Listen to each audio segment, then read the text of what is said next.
back to another episode of the Everything Horror podcast. I am your hostess, Tessa Baker, and I am joined by Paul Oscar. And we are here tonight to talk to you about The Elf. It's a 2017 horror, and the synopsis for this film is: Nick is haunted by night terrors stemming from a tragic murder he saw when he was young. After inheriting an old toy shop, he discovers a cursed elf doll sealed inside an ancient chest with a naughty list of his family's names written on it. He soon discovers the elf was an evil conduit meant to unleash supernatural killing spree during Christmas holidays by whomever it set free.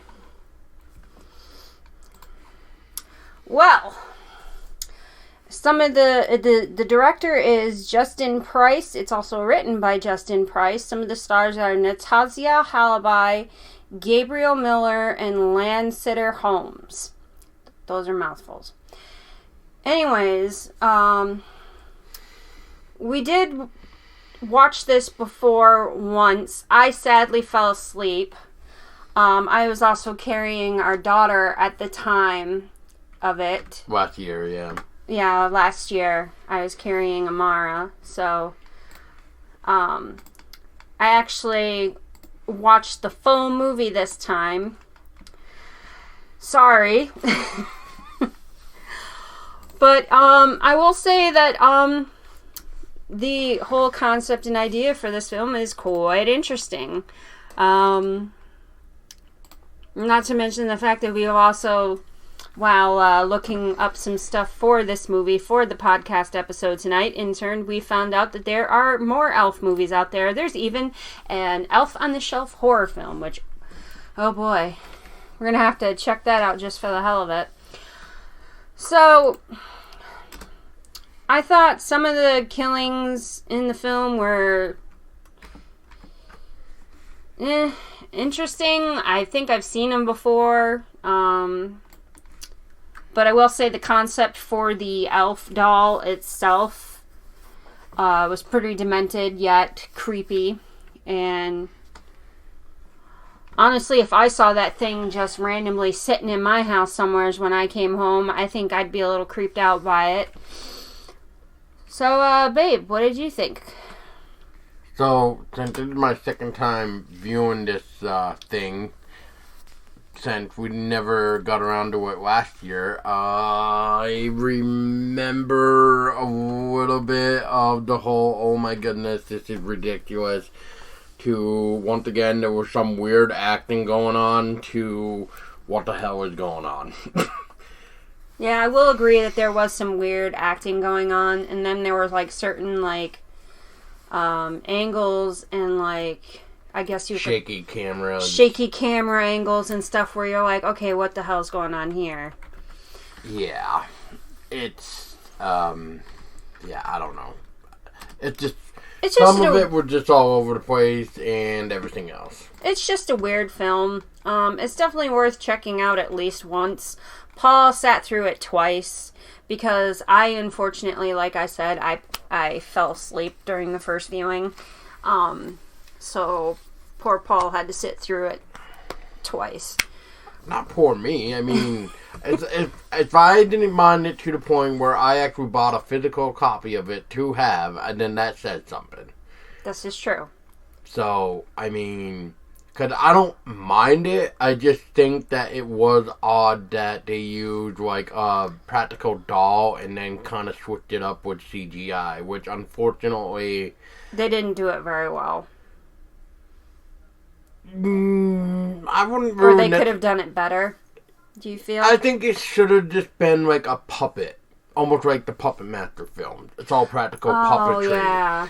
I think they should have went with that rather than use the CGI, because when you look at the doll and then you see the CGI bit, it just kind of ruined the, like, the authentic feel of, like, a doll. The authentic feel of the doll, even though it's supposed to be this supernatural being, because it's supposed to be cursed and going after whoever, as Tessa said, sets it free. So collecting souls. Yes, collecting souls so that they can be dragged down to the underworld. For sport. Yeah, for sport. Whatever that means. Play. Just for the hell of it. Yeah. You know, just because they're like, oh, whatever. We'll just collect some souls, whatever. Bring them down to the underworld, play with them, you know, torture them, whatever. I will eat your heart. Legitly.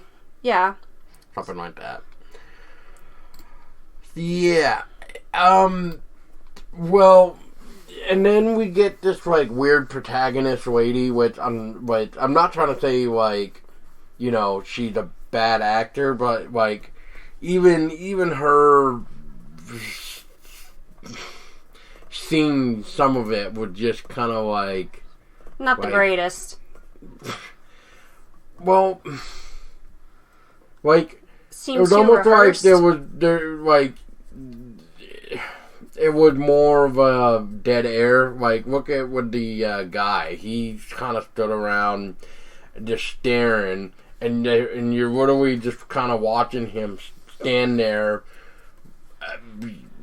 for like what, a minute and a half, 2 minutes before the girlfriend comes back in and says something else to him to kind of like get him out of the trance. But I know he's like supposed to be traumatized or whatever, but psychological issues, whatever. But I just think it's a little bit too much when you start having the film have dead air and spots where they could have filled in with better acting. Well, at least something more. Cut the scene short just so that, like, it doesn't seem like it's being dragged out. Yeah. I mean, we understand he's traumatized. We already get that. But just, we don't have to completely see him just standing there motionless until... however long. Whatever has to be said to get him out of the trance, basically. Other than that, the movie is not bad. I mean, there's some interesting stuff. And it's actually quite interesting to see an elf movie. Because I don't really know, since it was a 2017 film, how many elf movies were really there. I know as 2018 into this year, 2020, there seems to be more elf movie than what I remember hearing about in 2017. I don't know about you. No, I've been noticing that there's been a lot more elf movies popping up. A lot more, like, Xmas horror in general I've seen start sprouting up. What we damn well need is more Thanksgiving stuff. I mean, yes, we got Thanksgiving, but we need more. We need more type of Thanksgiving horror.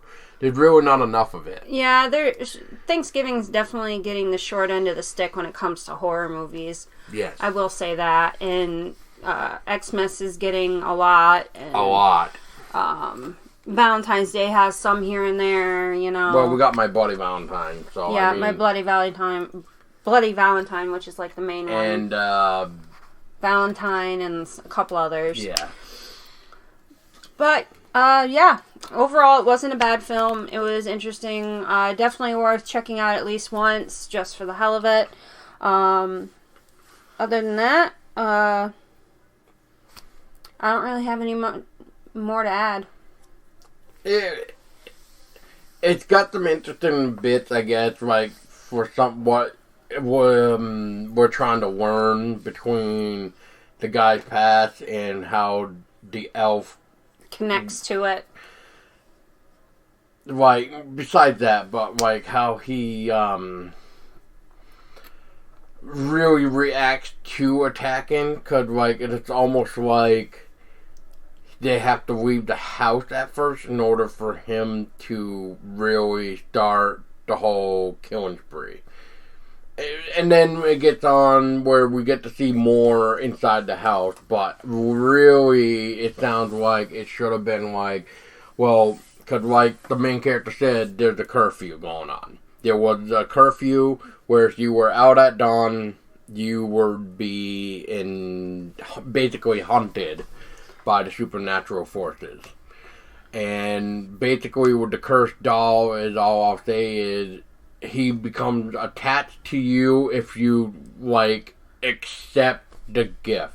Like if you read the piece of paper that basically says, I accept this gift, etc., etc. And if you make eye contact with the cursed object, you become a target.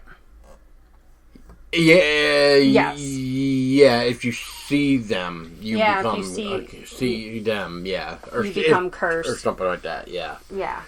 Yeah, there's a lot, but it's still enough information to kind of be like, oh, okay. So they're trying to make a backstory of it, but I think they're trying a little bit too hard. So, yeah.